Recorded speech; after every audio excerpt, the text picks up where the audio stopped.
Hi friends, నేను మీ Mahesh.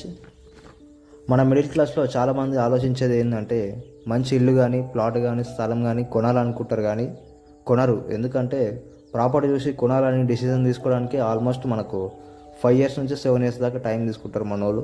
So మీరు వస్తారు ప్లాట్ కొంటారు అని అయితే మీకోసం అయితే ల్యాండ్ వాల్యూ ఆగదు కదా. సో కొంతమంది అంటారు, నేను 5 years బ్యాక్ వచ్చినప్పుడు ఇక్కడ జస్ట్ 5,000 గజం ఉండే, ఇప్పుడేమో 20 నుంచి 25,000 చెప్తున్నారని. ఇంకొంతమంది అయితే 10 ఏళ్ల కింద ఇక్కడ ఏం లేకుండే 2,000 లెక్క గజం ఉండే, అప్పుడేమో చుట్టూ చెట్లు గుట్టలు తప్ప ఇంకేం లేకుండా అంటారు. ఇప్పుడేమో రోడ్లు బిల్డింగ్లు కంపెనీలు అన్నీ చూసి ఇప్పుడేమో గజం రేటు చూస్తే 50 నుంచి 60,000 దాకా గజం నడుస్తుంది. సో ఇక్కడైనా ఆలోచించడం మానేసి కొనడం మొదలు పెట్టండి ఫ్రెండ్స్. మన మిడిల్ క్లాస్ ఫ్యామిలీస్ ప్రాపర్టీ కొనే ముందు చేసే చాలా పెద్ద తప్పు ఒకటి ఉంటుంది, అది నెక్స్ట్ వీడియోలో చెప్తాను. సో అప్పటి వరకు వీడియో లైక్ చేసి ఛానల్ని సబ్స్క్రైబ్ చేసుకోండి. Thank you for watching.